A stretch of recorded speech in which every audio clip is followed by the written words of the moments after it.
right, guys, what is going on? This is episode 576 of the First and Frame Rate Show. I am VF Baller. Over here, we talk about Georgia Southern Atlanta Falcons football, and today is the second day of the series that we started yesterday. Yesterday, I did the Tampa Bay Buccaneers. Today, I'm going to be doing the Carolina Panthers, and tomorrow we'll be doing the New Orleans Saints. We're basically giving ourselves a rundown of what our NFC South opponents look like on paper. And right now, based on the offseason moves and all the things that they've done in the draft, the Carolina Panthers actually look very respectable. They're a lot better than I thought they were. And I kind of blame myself because I don't really go in depth into the other teams until like the week before we play them. I wanted to take a different approach and actually look at them now so we'll know what we're looking at throughout their entire, training camp and, preseason or whatever the case may be. And like I said, I think this team looks very, very respectable. I'm actually impressed. I should have known better because their defense was actually pretty good last year. If this is your first time here, welcome. I could be found on YouTube and Rumble. I am also on Anchor, Stitcher, Spotify, Apple, Google Podcasts. I want to thank you guys for the support. You guys have been amazing. You really have. We're getting close to 1,400 subs, and you guys have just been watching and listening to the show.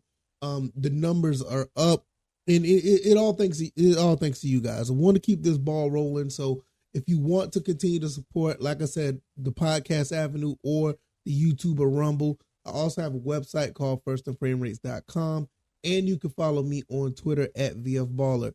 Over there on Twitter, I usually put stuff out there that don't really make it to the show that really pretty much cross my mind or whatever the case may be. So give me a follow. We interact over there, and it'll be all good. All right, let's go ahead and get into this. We all know who the Panthers drafted number 1 overall. They ended up getting Bryce Young. And the first thing I thought was like, okay, they got Bryce Young. They got a pretty decent defense. Their offense is so-so. I think their offense is a lot more respectable than I gave it credit for. And I want to apologize for that because even though I still feel that the Falcons are the best team in the NFC South, these guys, the Carolina Panthers, are trying to make a statement. They did pretty good last season. They almost won the division, actually with leaning on defense. They had a really good defense, and that defense, for the most part, is still around. Not many people or not many players have, been, moved away or whatever case may be. They added more pieces than anything. So I don't know of anyone that has been, removed from that defense. I'm looking here on the signing since January 2nd. I don't see any defensive guys that have moved. So basically the same defense is coming back. As far as actual signings, they did a pretty good job of signing people. They got Miles Sanders at running back. They already had Chuba Hubbard, which is actually a pretty good look. They lost Donta Foreman, which he was a really good running back for them. They signed safety Von Bell. They got a couple of defensive tackles in Shai Tuttle and Deshaun Williams. They actually, on offense, when you look at this, they actually signed a tight end, Hayden Hurst, a former Falcon. And they also signed another former Falcon, which is Damian Byrd. So they got some talent over there. Now, I didn't even talk about the other receivers they got because they ended up getting DJ Chark, which was a guy that we thought we were going to get in Atlanta. And they ended up getting Adam Thielen, which I'm not necessarily scared of Adam Thielen at this point. But if they can get something going, you're going to see some flashes of him. Adam Thielen has been a true number 1 for some time in Minnesota. So with Thielen, Chark, you got Hayden Hurst, Damian Byrd, you're going to have something there. Bryce Young has some weapons, and that's something that we have to be, taking account. Now, I will say the Falcons have done a pretty good job of getting a lot of defensive backs. We're going to need them. We're going to need them healthy. We're going to need these guys physical. We're going to need these guys ready to play at a high level because we didn't see much of nothing flashy with the Buccaneers. The Buccaneers are what they are, but what you see with Carolina is an easy situation where we can overlook them. And I don't think we should. I think Coach Arthur Smith will have these guys prepared. Now, speaking of more wide receiver help, Bryce Young does have a target that came from Ole Miss, Jonathan Mingo, wide receiver out of Ole Miss, 6'2", 220. So you got another physical receiver on top of Shark and Adam Thielen. You got three big receivers. So I see now you start to see why Terry Fontenot, Arthur Blank has been, loading up on cornerbacks because of this type of offense. These guys are looking like something. Now they also got an edge rusher that'll help with the defensive line with DJ Johnson out of Oregon. And you got Chandler Zavala from NC State. The kid's pretty much staying home, is going to be playing for them. And you got the safety, Jamie Robinson, the safety out of Florida State, is going to be another guy that they drafted. So the draft class is actually, pretty solid, not bad at all.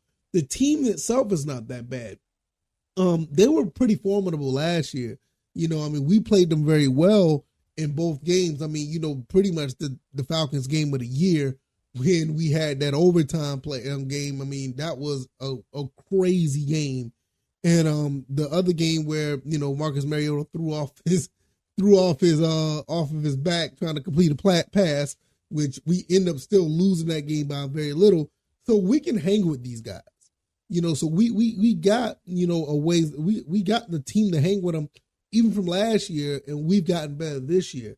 When you look at the rest of the Carolina Panthers depth chart, nothing, like I said, really sticks out on the defensive side. Everybody's pretty much coming back. You got Brian Burns, you got Shaq Thompson, you got J.C. Horn, Xavier Woods, Von Bell. Like I said, he was signed. You have the other cornerback, Dante Jackson. You don't have much here to actually say like, oh, there's any new faces per se. But as far as the offense goes, they've done a pretty good job of getting this offense, a lot more help, with the whole situation with DJ Moore. I think it's DJ Moore. I can't remember his name. The guy who got traded to Chicago, you really didn't think they had anybody to throw the ball to, but they turned right back around. And like I said, they got all these other receivers. They still has LaVisca Chenault Jr. They have him as well. So they got some weapons. They have some weapons. And if, Bryce Young doesn't pan out, which I highly doubt that'll happen, he's going to be all right. You got the backup with Andy Dalton. So Andy Dalton, Jacob Eason was also signed. I don't think Jacob Eason, the former Georgia Bulldog, I'm not sure that he would be on the team. He's the fourth stringer. Matt Corral is there, and he's pretty formidable. So you pretty much got a whole, synopsis of what this team looks like. They look pretty good. I can't lie.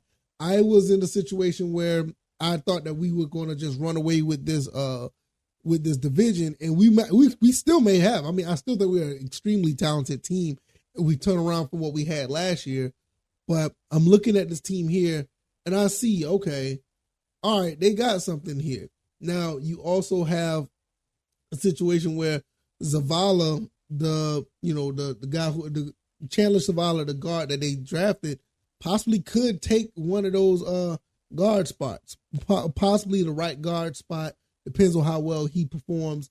Edge rusher wise, you got DJ Johnson. I don't see him much, doing anything to take a spot because it's 3-4.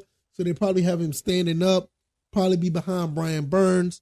I don't know how that'll play out, but I don't expect too many of these rookies actually coming out to play outside of Bryce Young and Jonathan Mingo. Mingo may get some limited action because of the fact that, you already got, 2 or 3 good receivers already. But, with him being a second round player, they're going to try to get him out there, And also, I didn't even mention Terrence Marshall as well. They have some weapons. So this is something that we really need to, look at, when it comes to this team. What can they do? What the Falcons could do to stop this? Well, the main thing, once again, is like, you got to get at the quarterback. You got to find a way to rattle Bryce Young. Now, that's, this is something that we've always been saying. Now, is that going to be easy? No. Bryce Young has known to be moved around the pocket, make some plays. So with that being said, he got some cornerbacks back there that actually can play. I just think with all the cornerbacks we got, we should be able to be going at least toe-to-toe or probably beating this team. I don't see this team actually being better than us, but I am surprised at how well this team is put together. So right now on paper, they're looking pretty good. The Falcons, I still think the Falcons are the best team in the NFC South, but out of all the other teams that's in the NFC South, this is probably going to be your second place team.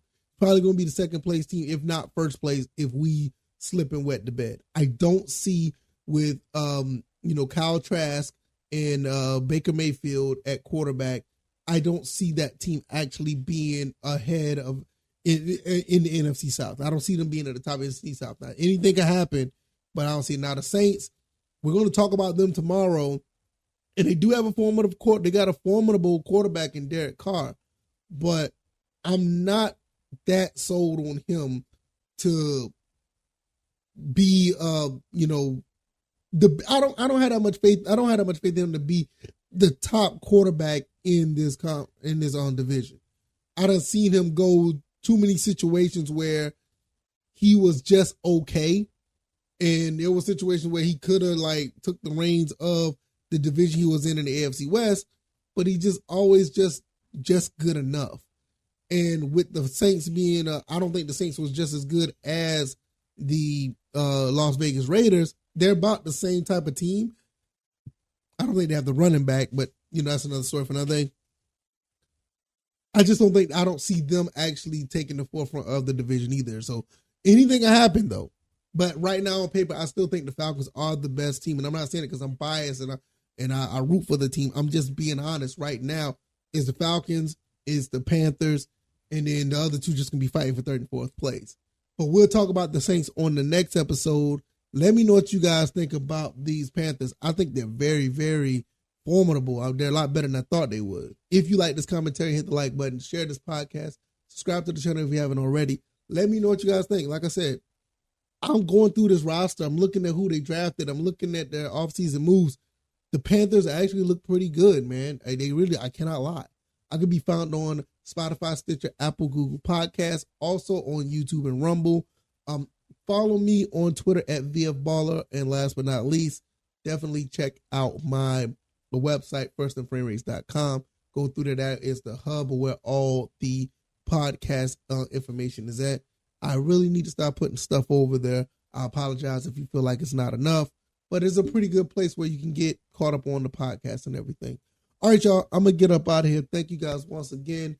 I will see you guys on Wednesday where we talk about the Saints and see what they're all about. All right, y'all. Y'all take it easy and y'all be blessed. Peace.